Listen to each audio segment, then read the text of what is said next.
Subject English, Standard 5th. Little Steps 13, 14, 15.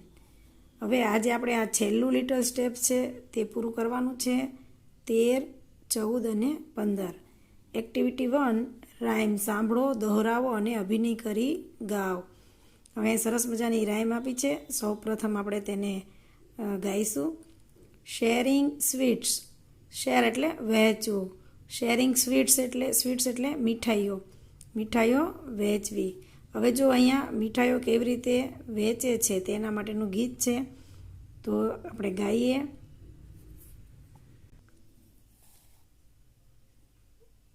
One and one make two, one each for me and you. One and one make two, one each for me and you. Two and two make four, one each and still two more. Two and two make four, one each and still two more. Three and three make six, big lollipops on stick. Three and three make six, big lollipops on stick. Four and four make eight, jalebis and burfis on the plate. Four and four make eight, jalebis and burfis on the plate. Five and five make 10, let's count them all again. Five and five make 10, let's count them all again. હવે આપણે sharing sweets rhyme ગાઈ હવે આપણે એની સમજ મેળવીશું.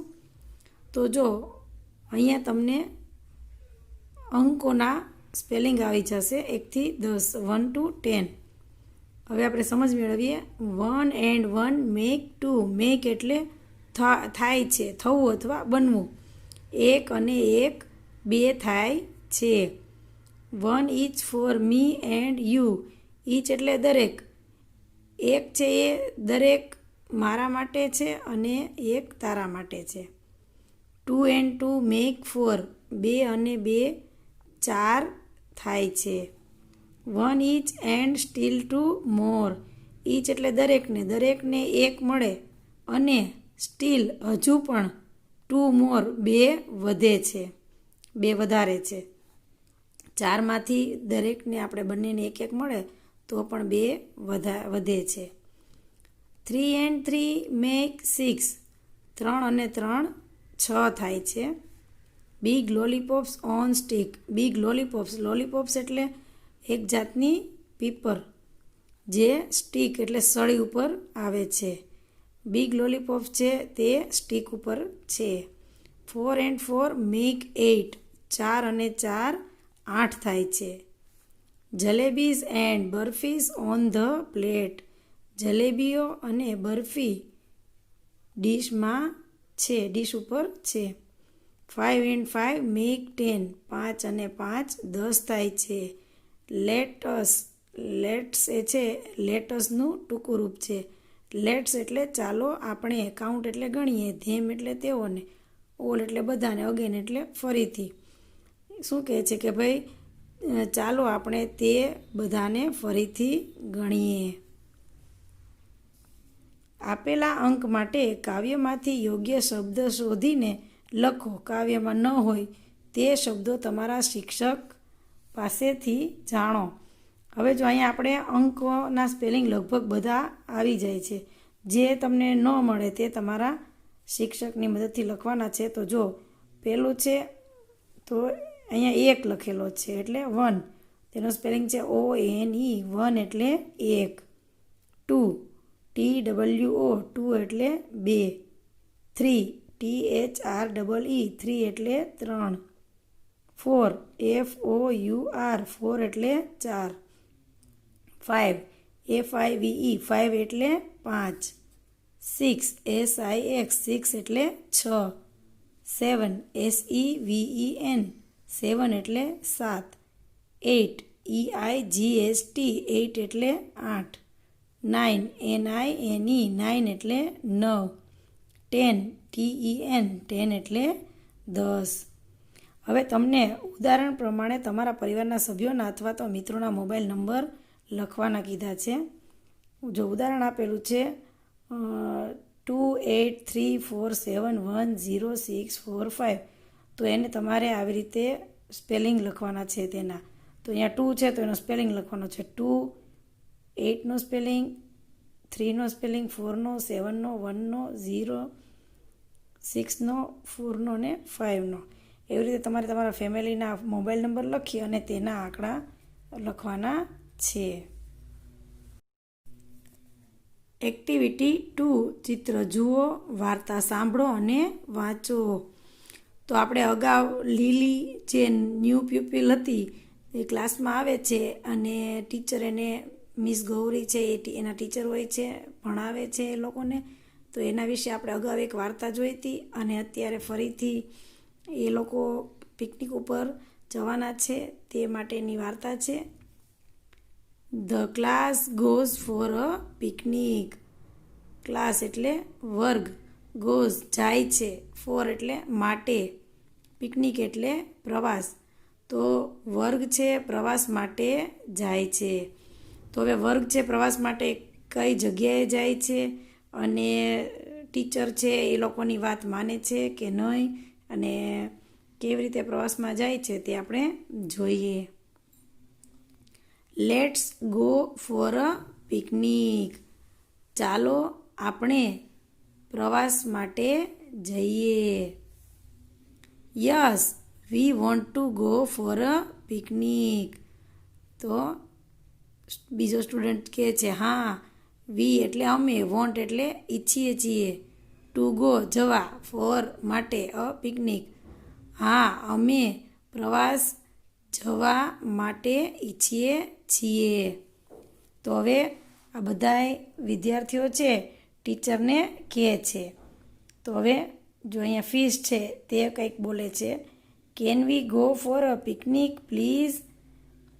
Can એટલે શકવું, વી એટલે અમે, ગો એટલે જઈ, ફોર એટલે માટે, પિકનિક પ્રવાસ, પ્લીઝ એટલે મહેરબાની કરીને. મહેરબાની કરીને અમે પ્રવાસ માટે જઈ શકીએ એવું ટીચરને પૂછે છે. તો સ્ક્વિરલ છે ખિસકોલી તે પણ પૂછે છે, please teacher let's go for a picnic. મહેરબાની કરી શિક્ષક ચાલો આપણે પ્રવાસ માટે જઈએ. તો હવે બધા ખૂબ જ ટીચરને વિનંતી કરે છે, રિક્વેસ્ટ કરે છે. તો ટીચર છે એ માની જાય છે અને છેલ્લે લાસ્ટમાં ટીચર કહે છે ઓકે લેટ્સ ગો. ભલે ચાલો આપણે જઈએ. So the children of class 5 decided to go for a picnic. તેથી બાળકો ક્લાસ 5મા વર્ગના બાળકો ડિસાઇડેડ નક્કી કરે છે ગો ફોર અ પિકનિક પ્રવાસ માટે જવા. તેથી 5મા વર્ગના બાળકો પ્રવાસ માટે જવાનું નક્કી કરે છે. હવે જો તમને સ્કૂલ પિકનિકની બસ છે તેમાં બધા બાળકો વિદ્યાર્થીઓ ગોઠવાઈ ચૂક્યા છે અને તેઓ ક્યાં જાય છે તે આપણે જોઈએ. ધે ટૂક અ બસ. તેઓએ બસ લીધી. એન્ડ અને વેન્ટ ટુ સુંદરવન. અને સુંદરવન ગયા. It is a picnic spot in the jungle. તે પિકનિકનું સ્થળ છે જંગલમાં. હવે જો બધા વિદ્યાર્થીઓ સ્ટુડન્ટ્સ બધા બસમાંથી ઉતરે છે અને તેના ટીચર છે તેઓને બસમાંથી ઉતારે છે. હવે all of them got down from the bus. તેમાંના બધા ગોટ ડાઉન એટલે નીચે ઉતર્યા. ફ્રોમ ધ બસ બસમાંથી નીચે આવ્યા, ઉતર્યા. They started to walk towards the jungle. તેઓ સ્ટાર્ટેડ શરૂ કરી દીધું, ટુ વોક ચાલવાનું, ટુવાર્ડ્સ ની તરફ, ધ જંગલ તેઓએ જંગલની તરફ ચાલવાનું શરૂ કરી દીધું. હવે જો તેઓ બધા જંગલ તરફ ચાલી રહ્યા છે. હવે તેઓ જંગલમાં જતા હોય છે ત્યાં જ બરોબર વરસાદ આવી પડે છે. Suddenly it started રેઇનિંગ. અચાનક વરસાદ શરૂ થઈ ગયો. They saw a building in front of them. They show એટલે જોયું. તેઓએ જોયું. બિલ્ડિંગ એટલે મકાન. In front of them. In front of એટલે તેઓની સામે. ધેમ એટલે તેઓ. ઇન ફ્રન્ટ ઓફ એટલે સામે. તેઓએ તેઓની સામે મકાન જોયું. They ran towards it. તેઓ તેની તરફ દોડ્યા. The door was open. દરવાજો ખુલ્લો હતો. They entered. તેઓ પ્રવેશ્યા. It was a very dirty house. તે ખૂબ જ ગંદુ ઘર હતું. They could not see anybody inside. તેઓએ કુડ નોટ સી જોઈ શક્યા નહોતા. એનીબડી કોઈને. ઇનસાઇડ એટલે અંદર. તેઓ અંદર કોઈને જોઈ શક્યા નહોતા. They shouted. તેઓ રાડો પાડવા લાગ્યા.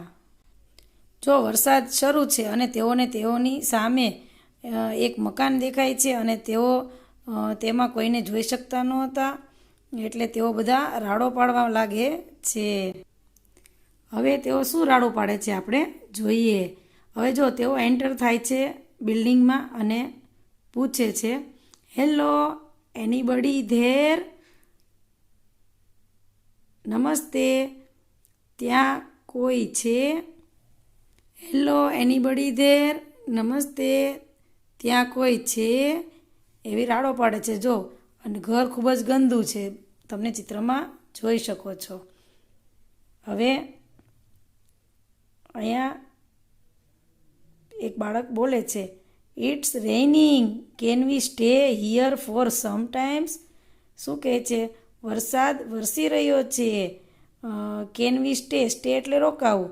અમે રોકાઈ શકીએ છીએ. હિયર એટલે અહીંયા. સમટાઈમ્સ એટલે થોડા સમય. ફોર એટલે માટે.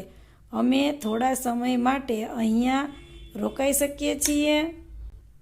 તો બીજો વિદ્યાર્થી કહે છે કે યસ, આઈ થિંક નો બડી ઇઝ ધેર. તો વિદ્યાર્થી શું કહે છે કે હા, હું વિચારું છું કે અહીંયા કોઈ નથી. Let's stay here for some time. ચાલો આપણે અહીંયા થોડા સમય માટે રોકાઈએ. તો બીજો સ્ટુડન્ટ જવાબ આપે છે, but madam the house is so dirty. પણ મેડમ ઘર ખૂબ જ ગંદુ છે. તો વિદ્યાર્થીઓ કહે છે કે ભાઈ મેડમ ઘર ખૂબ જ ગંદુ છે. તો તેના ટીચર કહે છે કે ભાઈ લેટ્સ ક્લીન ઇટ. ચાલો આપણે તેને સાફ કરીએ. હવે ટીચર કહે છે કે ભાઈ 4 ઓફ યુ એટલે કે તમારામાંથી 4 ક્લીન ધ કિચન. રસોડું સાફ કરો. 4 of you clean this big room. તમારામાંથી 4 આ મોટો ઓરડો સાફ કરો. તો જો હવે આમાંથી 4 જણા છે રૂમ સાફ કરે છે, પછી 4 જણા છે કિચન સાફ કરે છે. Miss Gauri said. કુમારી ગૌરીએ કહ્યું, સ્વીપ ધ ફ્લોર. ફ્લોર એટલે ભોંયતળિયું. ભોંયતળિયું વાળો. Puppy said, I will sweep the floor. I will sweep એટલે કે હું વાળીશ. ધ ફ્લોર એટલે ભોંયતળિયું. હું ભોંયતળિયું વાળીશ. Puppy swept the floor. પપ્પીએ ભોંયતળિયું વાળી લીધું. Thus they clean the room. Thus આવી રીતે તેઓએ ઓરડો સાફ કરી દીધો. જો તમને ચિત્રમાં બધાય સફાઈ કરતા દેખાય છે અને આવી રીતે બધાય બાળકોએ સરસ મજાનો ઓરડો સાફ કરી લીધો. એક્ટિવિટી 3 તમારા શિક્ષકની મદદથી મેક અ સેન્ટેન્સ રમત રમો. હવે આપણે મેક અ સેન્ટેન્સ એટલે કે વાક્યો બનાવવાની રમત રમવાની છે. મેં અગાઉ પણ મેજિક ઓફ TLMમાં મેક અ સેન્ટેન્સની TLM બનાવેલું છે. તે રમત આપણે અહીંયા રમવાની છે. 3 શબ્દોવાળા વાક્યોથી રમત શરૂ કરવી. રમતની જરૂરિયાત પ્રમાણે વિદ્યાર્થીઓને વર્ગ સમક્ષ બોલાવી લેવા. એક વાક્યના શબ્દ પત્તા વિદ્યાર્થીઓમાં વહેંચી દેવા. હવે જો એક વાક્ય છે એના જુદા જુદા શબ્દો હોય છે, એને બધા વિદ્યાર્થીઓમાં વહેંચી દેવાના. પોતાની પાસેના શબ્દ પત્તાને વાંચી વિદ્યાર્થીઓ એવી રીતે ક્રમમાં ઊભા રહે જેથી વાક્ય સાચું બને. જેમ કે જો હવે દરેકને આપણે જુદા જુદા શબ્દ આપ્યા છે કે ભાઈ રોકીને બોક્સનું આપ્યું છે કાર્ડ, મયંકને ધીઝનું કાર્ડ આપ્યું છે અને જસીને ઇઝનું કાર્ડ આપ્યું છે. તો હવે તેઓને એવી રીતે ઊભા રહેવાનું છે કે તેનું આખું સેન્ટેન્સ બને. આ રીતે શબ્દ પત્તા વહેંચાયા પછી આ 3 વિદ્યાર્થીઓ વર્ગ સમક્ષ નીચેના ક્રમમાં ઊભા રહેશે અને પોતાના શબ્દ પત્તા વર્ગ વચ્ચે વાંચી શકે તેમ રાખશે. તો જો પહેલાં કોણ ઊભું રહેશે? મયંક ઊભો રહેશે ને, તો વાક્ય સાચું બનશે કે ભાઈ ધીસ ઇઝ અ બોક્સ. તો મયંક પહેલો ઊભો રહેશે એટલે મયંક છે ધીઝનું કાર્ડ લઈને ઊભો રહેશે, એના પછી જસી ઇઝનું કાર્ડ લઈને ઊભી રહેશે અને છેલ્લે રોકી છે એ બોક્સનું કાર્ડ લઈને ઊભું રહેશે. આ ક્રમ ગોઠવવામાં વર્ગના વિદ્યાર્થીઓની મદદ લેવી. એક સમયે એક જ સેન્ટેન્સ પેટર્નનો ઉપયોગ કરવો. 3 શબ્દવાળી સેન્ટેન્સ પેટર્ન્સ. જો હવે અહીંયા તમને સેન્ટેન્સ આપી દીધા છે, આવા તમારે ધીસનું કાર્ડ બનાવવાનું, ઇઝનું અચોકનું, એવી રીતે ધેટનું કાર્ડ બનાવવાનું, ઇઝનું બેન્ચનું, ઈટનું ઇઝનું ડોગનું, એવા 3 કાર્ડ, હીનું ઇઝનું નયનનું, એવા 3 કાર્ડ બનાવવાના છે. હીનું જુદું, ઇઝનું જુદું, નયનનું જુદું. શીનું જુદું, ઇઝનું જુદું, ડોક્ટરનું જુદું, ઇઝનું જુદું, ઈટનું જુદું, માર્બલનું જુદું, યસનું જુદું, ઈટનું જુદું, ઇઝનું જુદું, નોનું જુદું, ઈટનું અને ઇઝ નોટનું જુદું. તો આવી રીતે જુદા જુદા કાર્ડ છે એવા. એક ધારો કે ધીસ ઇઝ અ ચોક, તો એક ચોકવાળો એક શબ્દ છે ચોકવાળો આપવાનો એક બાળકને, ઇઝવાળો શબ્દ આપવાનો અને ધીઝવાળો. હવે તેઓને એવી રીતે ગોઠવવાના કે જે આખું વાક્ય ક્રમમાં બને. તો આ બધા સેન્ટેન્સ છે એની પેટર્ન પ્રમાણે તમારે બાળકોને આવી રીતે કાર્ડ આપીને વાક્ય બનાવવાના છે. ડેઝ ઓફ ધ વીક, અઠવાડિયાના દિવસો. Oh what a fun to play a new game every day. Come what may marbles on Monday, ladders on Tuesday, hopping on Wednesday, tip cat on Thursday, football on Friday, skipping on Saturday, cricket on Sunday. Come with us to play, have fun every day. હવે જો અહીંયા અઠવાડિયાના જે વાર છે એના દિવસો પ્રમાણેની રમતનું વિભાગ વહેંચેલો છે કે ભાઈ oh what a fun to play. અરે શું આનંદ હોય છે રમવાનો. અ ન્યૂ ગેમ, નવી રમત. એવરીડે, દરરોજ નવી રમત રમવાનો શું આનંદ હોય છે. કમ વોટ મે, ચાલો શું હશે તો જોઈએ આપણે. માર્બલ્સ ઓન મંડે, મંડે એટલે સોમવારે માર્બલ્સ એટલે લખોટીઓ રમવાની. Tuesday, ladders on Tuesday, Tuesday એટલે મંગળવારે સાપ સીડી રમવાની છે. હોપિંગ ઓન વેનસડે, બુધવારે હોપિંગ એટલે કૂદકા મારવાના છે. ટીપ કેટ ઓન થર્સડે, ગુરુવારે ટીપ કેટ રમવાનું છે. ફૂટબોલ ઓન ફ્રાઈડે, શુક્રવારે ફૂટબોલ રમવાનું છે. સ્કીપિંગ ઓન સેટરડે, શનિવારે દોરડા કૂદવાના છે. ક્રિકેટ ઓન સન્ડે, રવિવારે ક્રિકેટ રમવાનું છે. Come with us to play, અમારી સાથે આવો રમવા. હેવ ફન એવરી ડે, દરરોજ તમને આનંદ મળશે.